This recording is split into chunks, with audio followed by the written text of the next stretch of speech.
Hello guys, welcome back to the channel. Today we're going to go over World War II 30 cal ammunition boxes. These will be what went with the troops in squads to go with the M1919 in the machine gun teams. They were also found in vehicles and various other places. So what we're going to do today is get one of the boxes up for you, show you details that they have, the features of them, and then I'm going to go through some of the manufacturers that made them, as I've got various different examples for you here, and a couple of more uncommon and strange versions of the box. So I'll get the camera down and we'll start having a look now. Right guys, so here's an up close of one of the 30 cal ammunition tins. You can see they're a fairly simple shape. Basically what you've got on one side, you've got the Markins Cal 30 M1 ammunition box, M1 being the model of the ammunition tin, and you've got this clip here which you can use to attach various straps. This side you've got the main latch. This is how you open the box. You flip that up and that comes down like that. We'll open it up in a minute. And you've got another latch that you can use as an attachment point.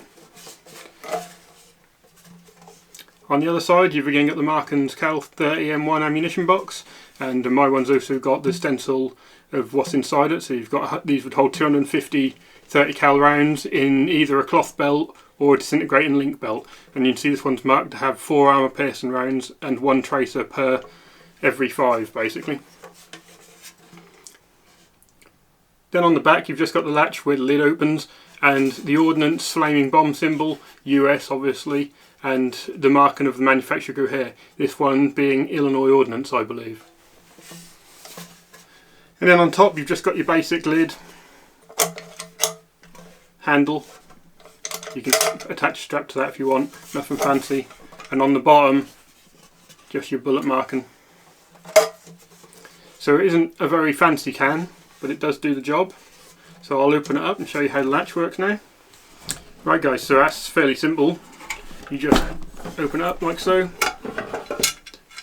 The lids come off on nearly all of them. Some of them they don't, but pretty much all of them they do. I think the ones that don't are more that they're damaged, to be honest. So you can see here, and you've got your latch that you can hang. And then inside it, there's really not a lot to see. It's just a basic box. The inside and here have a rubber seal.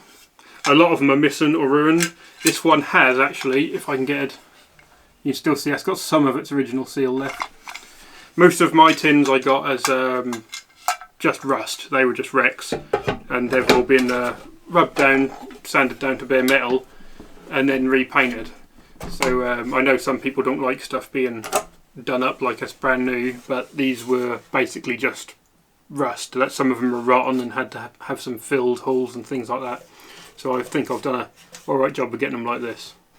Right guys, so I've got 4 examples here of the different manufacturers, and I can show you some of the slight differences between them as well, because there are differences from manufacturer to manufacturer. So here you've got one made by Canco. Bring that up to the screen for you. You see the markers on there, exactly the same as the other one, just with the Canco marking. Then we've got one produced by Crown.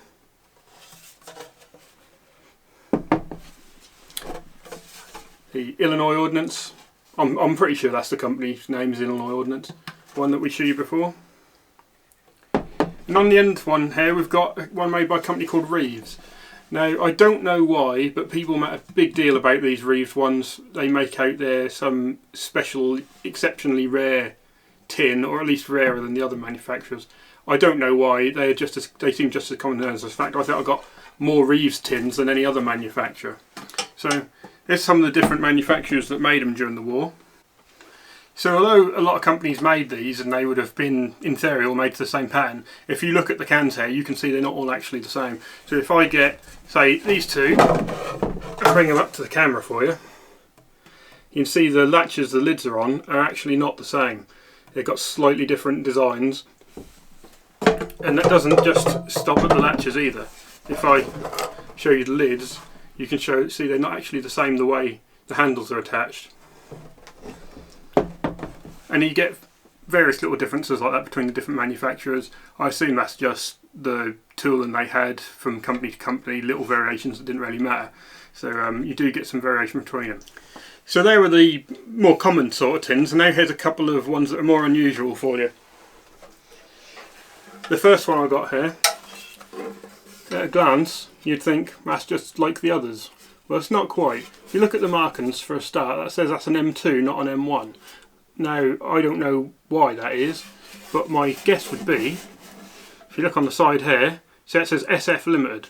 That means this is British made. SF Limited was a British company, and these have been made by the British as well as the Americans, as the British also made a lot of other bits like Webber and stuff like that. So I have never seen a SF Limited one that's marked M1. They're all marked M2 from what I'm aware, but I can't tell any difference between this and the M1, although it does seem, you know, it might just be my eyes, it might just be because the paint is so thick.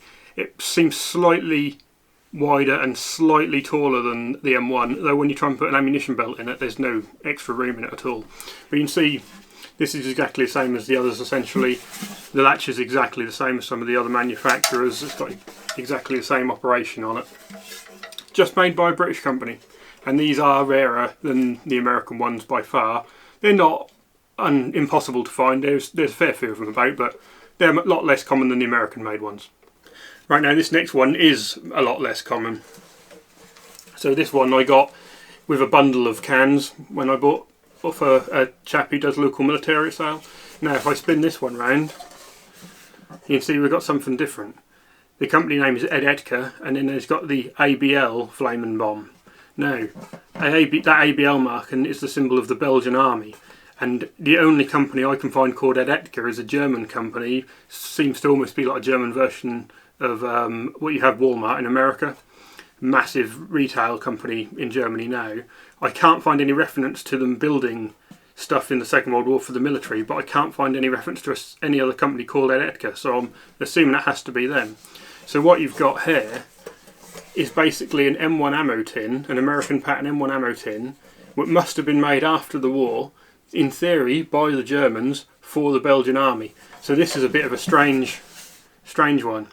I mean, considering how many of these were flying around, you wouldn't be surprised they were still making them after the war. But yes, I've only seen one other one of these in person, and I've only found an example of one of them on the internet. So I'm aware of 3. They can't be that rare, but they seem a lot rarer than all the other versions that I've come across. So if any of you guys have ever seen one of these Edgar marked M1 ammo tins, let me know. Right guys, so obviously I couldn't do a video about the 30 cal ammo tins without actually showing you how they hold ammo. So this one here has actually got a full 250 round belt of 30 caliber ammunition. It's in it can't do anything before anyone on YouTube gets upset. So let's open this up and I'll show you how it works. So you see the lid comes straight off this one. Just pop that down here out of the way. And inside here, folded very neatly, is an entire belt on disintegrating links. This one, I have got a cloth belt, but I need some more ammunition to put in it. So you can see that just stacks in there. You have to get it in quite neat or it will not have enough room. And that is how your ammunition belt looks when you've got it. So when they're deploying the machine gun, they put this down, throw the lid out, and then you just drag it out, and you can do whatever you need to do with your ammo. They're pretty good design. They're just a bit of a pain to load up because they are very tight fit, and you do have to take some time. If you just try and chuck them in there, they're not going to fit. They're not even going to come close to fitting. Alright guys, so that was the M1 and M2 ammunition tin.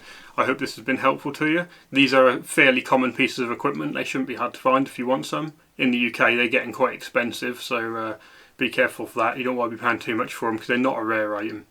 So if you can get some of these to put on your display, they are suitable for pretty much all American displays because they were just absolutely anywhere. If there was somewhere using 30 caliber ammunition, then you can put money on there'd been some of these tins lying around. So you can grab yourself some of these. You can put them in M1 ammo bags and have as part of your uniform, which is how they're often transported. If you're doing your machine gun team, you've got a few of these. Get a pack board, pop some of them on, they look good on display. So hopefully this has helped some of you out, and I'll see you next time.